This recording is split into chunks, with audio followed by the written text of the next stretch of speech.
Oke ya. Baik, Assalamualaikum warahmatullahi wabarakatuh. Selamat malam teman-teman rekan mahasiswa semuanya ya. Nah, hari ini kita pertemuan perdana ya untuk mata kuliah pengantar ekonomi mikro ya. Pengantar ekonomi mikro. Sebelum kita memulai perkuliahan ini, ada beberapa hal yang perlu saya sampaikan di dalam pertemuan awal ini. Yang pertama yang berhubungan dengan kontrak perkuliahan ya, atau bahan-bahan apa saja sih yang akan kita pelajari ya di dalam 14 kali tatap muka dan 2 kali ujian. 2 kali ujian di sini ada yang namanya UTS dan ada yang namanya UAS ya, di situ yang jadi ininya. Nah, beberapa. Nah, ini RVS-nya, ini sudah saya share tadi di grup WhatsApp ya, di grup WhatsApp sudah saya share, nanti pun akan saya masukkan juga di add link kita ya, di siap akan kita masukkan. Jadi mata kuliah pengantar ekonomi mikro di sini ya. Nah, ini ada beberapa CVL. CVL ini adalah target dari program studi yang dibebankan pada mata kuliah ini harus tercapai ya. Yang pertama yang berhubungan dengan menginternalisasi nilai norma dan etika akademik ya. Kemudian ada lagi S9 menunjukkan sikap bertanggung jawab pekerjaan di bidang keahlian secara mandiri. Kemudian teman-teman juga harus bisa menguasai konsep dan teori ilmu ekonomi dasar ya, baik itu manajemen dan organisasi secara komprehensif. Kemudian memahami teori tentang hukum bisnis, etika bisnis, serta lembaga-lembaga keuangan bank dan non-bank di situ. Kemudian ada lagi KU1. KU1 ini juga mahasiswa diharapkan mampu menerapkan berbagai macam pemikiran logis, kritis, sistematis, dan inovatif dalam konteks pengembangan atau implementasi ilmu pengetahuan dan teknologi yang memperhatikan dan menerapkan nilai humaniora yang sesuai dengan bidang keahliannya. Kemudian KK6, nah teman-teman juga harus mampu berkomitmen ya, dalam hal ini mampu berkomunikasi secara efektif lintas level organisasi dan budaya. Nah, kemudian ada lagi CPMK ya. CPMK ini adalah capaian pembelajaran selama kurang lebih 16 kali pertemuan itu. Jadi nanti teman-teman diharapkan minimal 5 yang dapat tercapai. Yang pertama adalah teman-teman mampu menjelaskan ruang lingkup ilmu ekonomi mikro, kemudian menganalisis penawaran dan permintaan, kemudian mampu menganalisis dan menghitung keseimbangan pasar, elastisitas, biaya produsen, dan biaya dan produksi. Kemudian juga teman-teman mampu menjabarkan dan memahami perilaku konsumen, kemudian pasar pesaing dan pasar persaingan sempurna. Kemudian yang keempat, teman-teman mampu menganalisis pasar monopoli dan oligopoli. Yang kelima, teman-teman mampu pemahaman tentang pasar ya, serta perkembangan teknologi yang mempengaruhi keseimbangan pasar mikro gitu. Nah, ini dari bahan yang kita pelajari, ini kurang lebih ada sekitar 14 bahan yang akan kita pelajari ya. Di mana bahan ini teman-teman nanti mempelajarinya adalah yang pertama hari ini di pertemuan perdana biasanya adalah pembahasan tentang RVS ya, atau rencana program semester selama kurang lebih 14 kali tatap muka dengan 2 kali ujian, 1 kali UTS dan 1 kali UAS. Di dalamnya nanti ada yang namanya tugas ya. Tugas itu biasanya minimal ada 6 tugas. 3 tugas sebelum UTS, kemudian 3 tugas setelah UAS di situ kan. Nah, ya, yang pertama kita nanti akan mempelajari tentang pengertian tentang apa sih teori ekonomi mikro. Ini dasarnya banget ya, masalah umum tentang ekonomi mikro. Yang kedua, teman-teman nanti akan belajar masalah dengan teori permintaan, kemudian yang pertemuan ketiga teori penawaran, kemudian keempat teori keseimbangan pasar, kemudian kelima teori tentang elastisitas, ya. Yang keenam adalah teori biaya, yang ketujuh adalah teori produksi. Nah, setelah ini teman-teman selesai sampai dengan pertemuan ketujuh, di sini ada sisipan tugas di setiap mungkin 2 kali pertemuan ini ada tugas pertama, mungkin nanti di pertemuan kedua, nanti tugas kedua ada di pertemuan keempat, kemudian tugas yang ketiga ada di pertemuan ketujuh atau keenam di sini. Nanti kita akan buatkan. Tugas pun nanti ada tugas individu, ada tugas kelompok ya. Nanti akan diinfokan di setiap bahan perkuliahan atau sesinya. Nanti di sini jelas kok.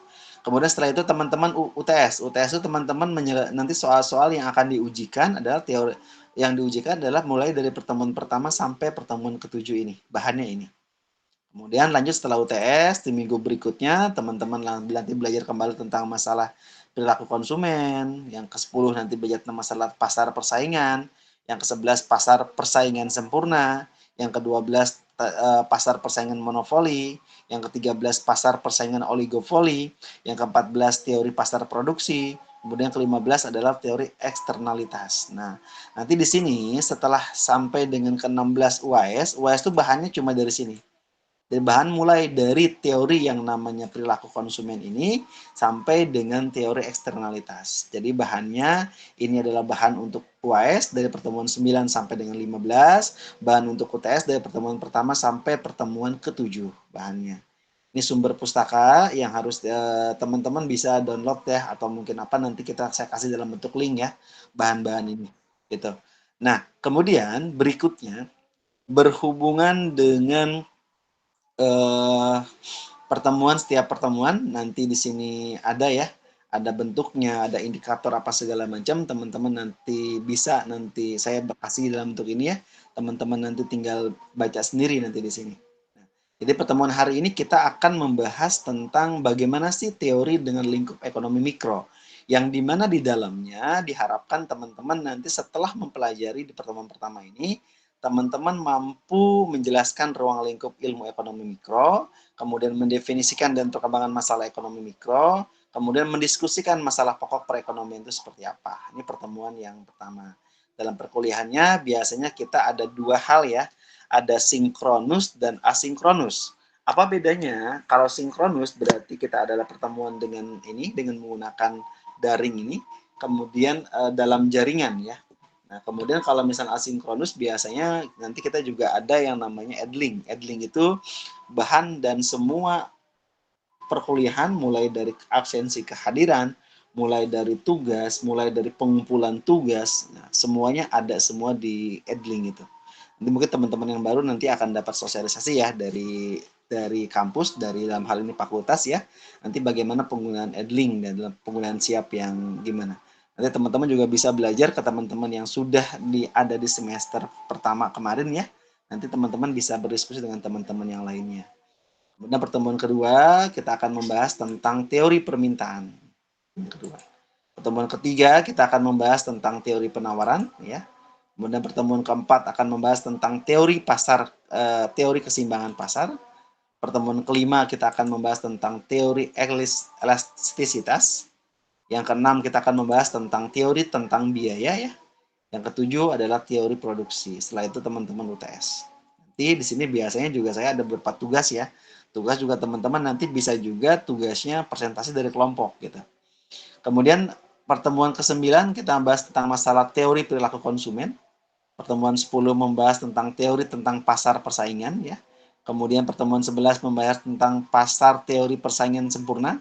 Yang ke-12 adalah teori pasar persaingan monopoli. Yang ke-13 adalah tentang teori tentang pasar persaingan oligopoli. Yang ke-14 adalah teori tentang pasar faktor produksi. Kemudian yang ke-15 teori eksternalitas. Ini yang akan diinikan ya.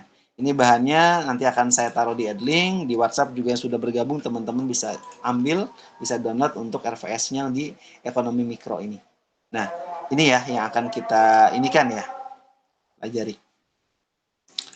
Sampai sini di RVS dulu. Ada yang mau ditanyakan? Silahkan.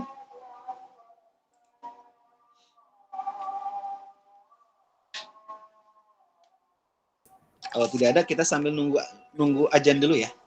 Baik, Pak. Baik, Pak.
Oke ya, kita lanjutkan ya di pertemuan pertama ini ya mengenai dengan pengantar ekonomi mikro. Nah, di hari ini kita akan membahas tentang pendahuluan tentang ekonomi mikro di sini. Nanti mata kuliah ini diharapkan ya teman-teman kita akan membahas tentang ekonomi dan perilaku ya, pelaku ekonomi khususnya konsumen dan produsen ya secara individual dalam pengambilan keputusan yang optimal untuk memaksimumkan keputusan ya, kepuasan dan keuntungan pada berbagai kondisi lingkungan yang dihadapi di sini. Nah, ini persoalan ekonomi ya. Di mana persoalan ekonomi ini yang menghendaki seseorang ya, dalam hal ini bisa juga perusahaan ya atau masyarakat ya untuk membuat suatu keputusan tentang bagaimana cara yang terbaik untuk melakukan suatu kegiatan ekonomi. Kegiatan ekonomi sendiri itu diartikan bahwa kegiatan seseorang ya, perusahaan atau masyarakat untuk memproduksi atau mengkonsumsi barang dan jasa dan mempertukarkannya di sini. Ini adalah masalah pokok ya perekonomian. Nah, ini mulai dari kelangkaan ya atau scarcity, di mana ketika kebutuhan manusia selalu lebih tinggi daripada faktor produksi yang disediakan oleh alam sehingga barang lebih langka. Biasa kalau barang langka harga mahal kan gitu. Kebutuhan manusia itu sama dengan keinginan manusia untuk mendapatkan dan mengkonsumsi baik itu berupa barang ataupun itu berupa jasa atau komoditi. Nah, pembagian jenis barang ini ada barang ekonomi, ada barang bebas. Kalau barang ekonomi itu adalah barang yang membutuhkan pengorbanan jika ingin kita mendapatkannya atau memperolehnya. Nah, ini barang ini adalah butuh kita dengan mengeluarkan dana, mengeluarkan uang, atau mengeluarkan pengorbanan kita bekerja. Setelah kita bekerja, kita mendapatkan uang, kita mendapat uang, kita membeli barang dengan uang yang kita dapat ini. Makanya butuh yang namanya pengorbanan untuk memperolehnya. Kemudian ada lagi barang bebas, di mana barang bebas ini adalah barang yang untuk memperolehnya tidak memerlukan pengorbanan. Nah, kebutuhan manusia ini timbul ya dari yang pertama ada kebutuhan biologis, itu kebutuhan yang umum ya diinikan sama kita, baik itu kebutuhan pangan, kebutuhan sandang, kebutuhan papan ya. Artinya kebutuhan pangan berarti makanan, kebutuhan pokok kita banget ya. Karena kalau kita tidak makan, maka kita akan sakit dan kita akan kekurangan di situ. Kemudian kebutuhan sandang, kebutuhan pakaian. Nah, lebih ibaratnya dengan kita dari kedinginan, kita dari berbagai macam hal yang akan membahayakan tubuh kita dengan menggunakan pakaian yang lebih sesuai dengan apa kebutuhan kita. Kemudian papan, apa ini papan? Tempat tinggal, perumahan yang kita punya. Sehingga manusia itu cenderung ketika kita sudah beraktivitas, kita bekerja di luar, kita akan pulang ke rumah untuk istirahat ya, untuk bersendagro dengan keluarga dan sebagainya. Nah, rumah itu sangat penting gitu. Kemudian yang kedua adalah kebutuhan yang timbul dari peradaban kebudayaan. Seperti rumah yang bagus. Ini kan keinginan seseorang untuk mendapatkan rumah bagusnya adalah budaya yang timbul sehingga rumah kan sebenarnya bebas mau yang mana aja. Tapi ketika orang punya suatu kriteria, suatu target, suatu tujuan, mendapatkan rumah yang bagus, maka secara otomatis dia akan berjuang untuk menimbulkan adanya peradaban atau kebudayaan baru. Kemudian pendidikan yang tinggi sama seperti teman-teman saat ini kuliah. Kuliah kan secara otomatis dalam Indonesia ini kan kita hanya wajib belajar 12 tahun sampai dengan SMA SMK ya. Tapi ketika kita memilih untuk kita belajar sampai dengan kuliah, berarti kita akan mendapatkan yang lebih berbeda dari umumnya gitu. Itu akan menjadi kebutuhan juga. Kemudian ada lagi kebutuhan yang khas ya, baik itu masing-masing dari perorangan itu sendiri. Nah, kemudian ini ada masalah pokok dalam perekonomian yang tadi saya singgung ya, berhubungan dengan kelangkaan. Kelangkaan atau scarcity bentuk sumber daya ini di mana kebutuhan manusia selalu lebih tinggi daripada sumber daya, baik itu faktor produksi yang disediakan oleh alam. Beras harganya mahal. Kenapa? Karena berasnya sedikit dibandingkan dengan permintaan di pasar. Maka ketika ada permintaan luar, maka secara otomatis harga itu akan meningkat, langka. Nah, ini adalah faktor produksi, di mana benda yang disediakan oleh alam atau diciptakan oleh manusia yang dapat digunakan untuk menghasilkan baik itu berupa barang, baik itu berupa jasa. Nah, ini ada komponen-komponen faktor produksi ya, mulai dari yang pertama adalah tanah dan sumber daya alam ya, di mana komponen produksi ini bisa dimanfaatkan, dimaksimalkan untuk kemakmuran kita, untuk kemakmuran manusia. Sehingga tanah mau kita olah jadi sawah, bisa jadi ladang, bisa jadi perumahan dan sebagainya, atau sumber daya alam yang lain seperti timah, seperti nikel, emas dan sebagainya, batu bara dan sebagainya, itu bisa digunakan sebagai faktor-faktor dari produksi itu sendiri. Kemudian apalagi? Tenaga kerja. SDM yang namanya tenaga sumber daya manusia ini dibutuhkan untuk menggerakkan semua potensi produksi agar semua bisa berjalan sesuai dengan apa yang direncanakan. Kemudian ketiga adalah modal, butuh pendanaan dan sebagainya, sehingga dengan kita mengolah, dengan dibantu oleh tenaga kerja itu semuanya membutuhkan permodalan. Kemudian yang keempat adalah butuhnya adanya keahlian atau kewirausahaan. Ini adalah orang-orang yang memiliki kemampuan, dia punya jiwa yang namanya entrepreneurship. Ya, entrepreneurship ini adalah kemampuan yang dimiliki oleh seseorang untuk dia membuka usaha sendiri tanpa dia bekerja dengan orang lain. Nah, ini adalah orang-orang yang punya jiwa kewirausahaan. Kemudian kita bahas nih, tanah dan sumber daya alam yang tadi ya. Tanah dan sumber daya alam yang tadi ini terdiri dari berbagai macam hasil-hasil. Yang pertama adalah tanah, yang kedua adalah tanaman, yang ketiga adalah hasil tambang, yang keempat adalah hasil hutan, yang kelima adalah air untuk irigasi dan sebagainya. Pokoknya intinya yang ada di dalam tanah dan bisa kita manfaatkan semaksimal mungkin untuk kebutuhan kita. Kemudian tenaga kerja. Apa nih tenaga kerja? Tenaga kerja kasar adalah tenaga kerja yang berpendidikan rendah dan tanpa keahlian, sehingga dia memanfaatkan potensi dalam bekerja itu dengan menggunakan otot. Kemudian ada lagi tenaga kerja terampil. Apa nih tenaga kerja terampil? Adalah tenaga kerja yang dia memiliki keahlian dari pendidikan atau pengalaman yang dia miliki. Dia kuliah, berarti secara otomatis dia memiliki skill dari pendidikan yang dia pelajari. Sekolah SMA dan SMK itu, SMA kan umum ya, kalau SMK tergantung dengan jurusannya. Nah, biasanya dengan pengalaman pendidikan atau pengalaman teman-teman kuliah, baik itu di diploma ataupun di sarjana, itu akan mendidik kita menjadi tenaga kerja yang terampil. Yang ketiga adalah tenaga kerja terdidik. Nah, ini adalah tenaga kerja yang memiliki pendidikan tinggi dan ahli dalam bidang-bidang tertentu. Contohnya seperti dokter ya. Dokter kan sama ya, ada dokter umum, ada dokter spesialis. Nah, ketika dia mengambil spesialis, berarti dokter tersebut dia memiliki keahlian dan skill di bidang yang berbeda di situ. Sama halnya dengan dosen sama.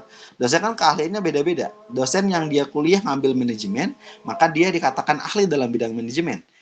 Dokter yang dia ahli di pendidikan ya dikatakan dia ahli pendidikan. Dokter yang dia kuliah ngambil jurusan IT, dari ahli di bidang IT dan sebagainya.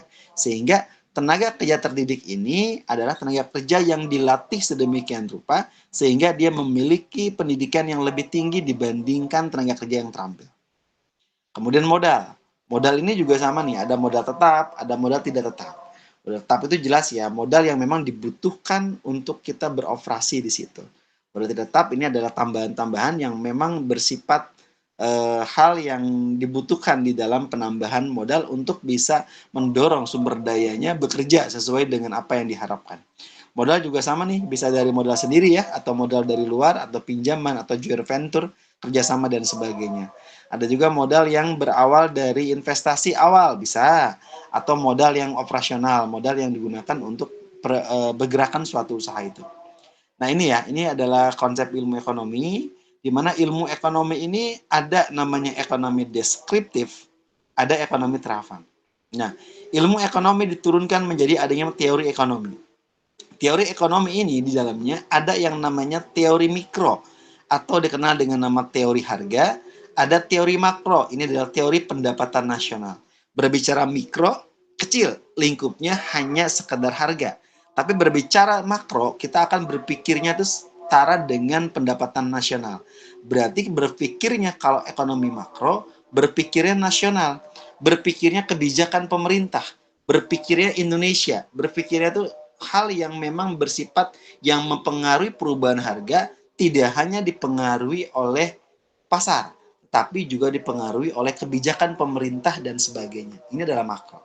Nah, saat ini yang kita pelajari adalah berhubungan dengan mikro dulu nih. Bagaimana dengan mikro ini, dengan teori harga ini, bagaimana caranya kita dalam hal kita menggunakan faktor-faktor produksi yang tersedia secara efektif ya, agar kemakmuran masyarakat dapat maksimum. Kemudian yang kedua adalah asumsinya bagaimana? Asumsinya semua faktor produksi yang tersedia digunakan secara penuh. Ketiga adalah mempelajari apa tuh? Perilaku konsumen, mempelajari produsen ya, kemudian interaksi pada pasar produk atau faktor produksi. Ini yang akan kita pelajari dalam ekonomi mikro. Ilmu ekonomi itu apa? Ilmu ekonomi adalah ilmu yang mempelajari segala macam aktivitas manusia dalam memanfaatkan sumber daya yang terbatas ya untuk memenuhi kebutuhan manusia yang tidak terbatas agar tercapai adanya suatu kemakmuran. Ilmu ekonomi juga berhubungan dengan masalah kelangkaan sumber daya dan berhubungan dengan masalah pilihan alternatif. Ada dalamnya tadi dikatakan ada ekonomi deskriptif. Ini menggambarkan keadaan aktual yang terjadi dalam perekonomian secara deskriptif. Yang kedua ada namanya ekonomi terafan. Adalah teori kebijakan ekonomi yang di dalamnya mempelajari tentang kebijakan yang perlu dilaksanakan untuk memecahkan masalah-masalah ekonomi.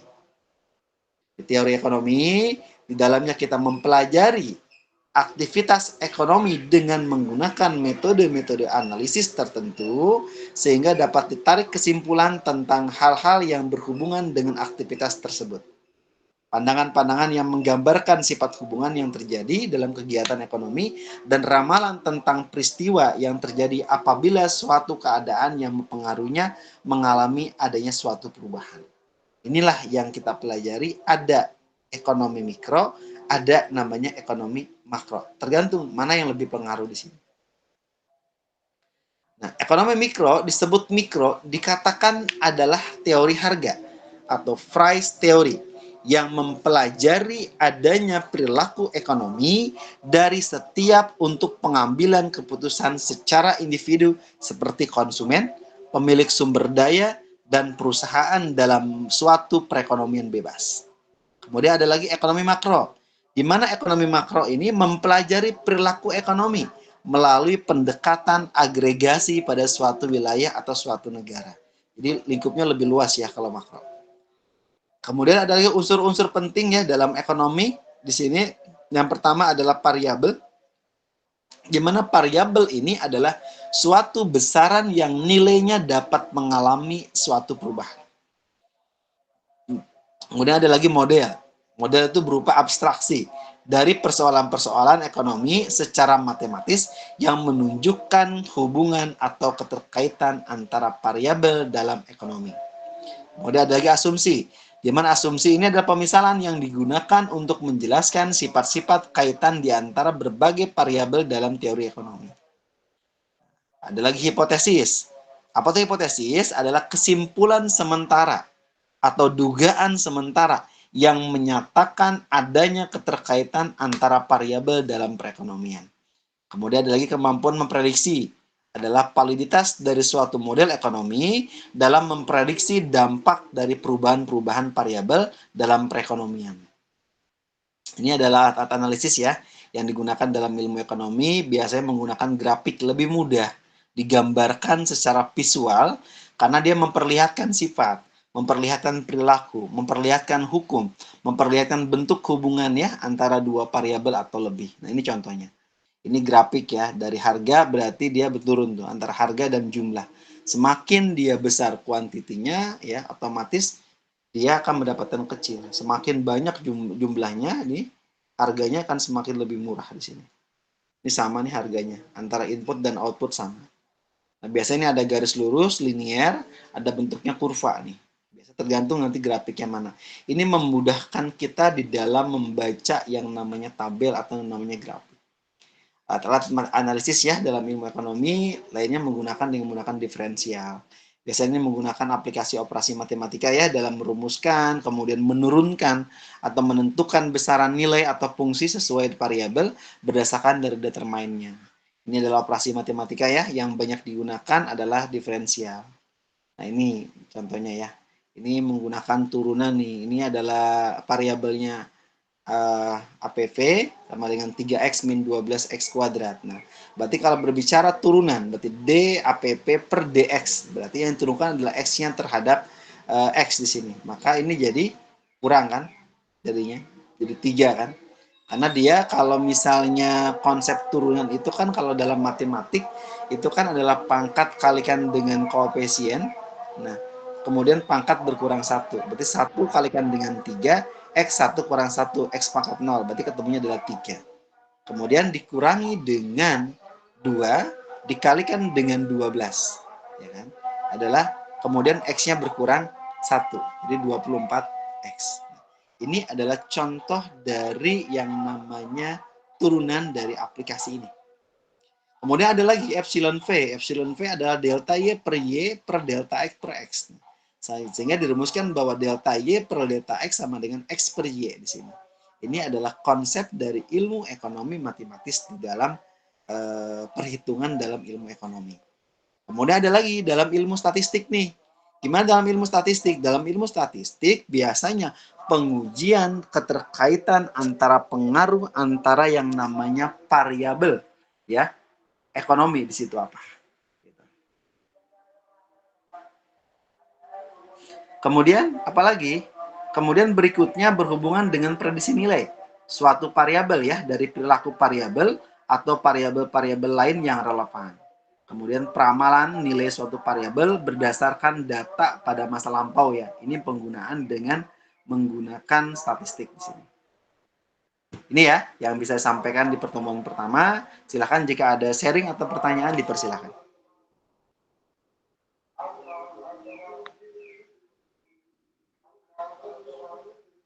Ada, silakan.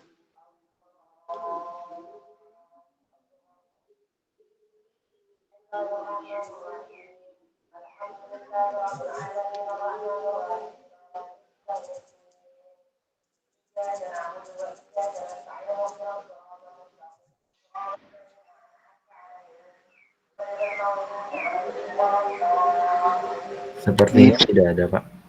Ada ya, ini berupa dari pengantar saja nih yang ini. Oke, kalau misalnya dirasa tidak ada, ya kita nanti akan masuk kembali di mikro ya, di makro ya. Bisa kita gunakan buat sholat tarawih dulu lah. Sholat isya, sholat tarawih dulu ya, selama kurang lebih 20 menitan ya. Nanti kita masuk kembali jam 8 di link yang berbeda ya, kalau tidak ada pertanyaan. Baik, Pak. Baik, Gimana? Pak. Baik, Pak. Terima kasih. Pertanyaan pertama ya, tolong ini diisi dulu nih di mana? Yang hadirnya ini ada berapa orang nih yang hadir? Karena ini masih ada yang pakai luar ya, pakai absensi luar ya. Bentar saya SS dulu, biar nanti teman-teman bisa ini. Absensi dulu, mikro.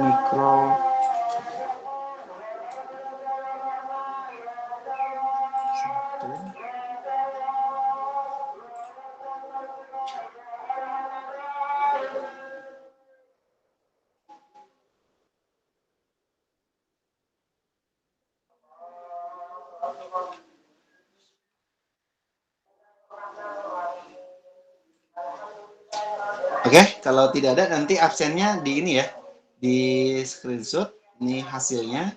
Kemudian teman-teman setelah itu di ini kan absensinya bikin list seperti biasa ya, kayak dulu ya, listnya Oke, dibuat Pak. sehingga nanti absensinya kita setiap pertemuan bisa semua, dan ini nggak bisa 2 kali pertemuan ya. Jadi artinya satu sesi ya per sesi aja, karena kan kita langsung dua kali ya, mikro sama makro. Oke, kita akhiri dulu sholat tarawih dulu ya, bisa dulu baru kita jam 8 kita teruskan kembali dengan itu linknya akan saya sampaikan di grup WhatsApp-nya. Terima kasih. Saya akhiri. Assalamualaikum warahmatullahi wabarakatuh. Waalaikumsalam warahmatullahi wabarakatuh. Waalaikumsalam warahmatullahi Waalaikumsalam warahmatullahi wabarakatuh. wabarakatuh. Terima kasih, Pak.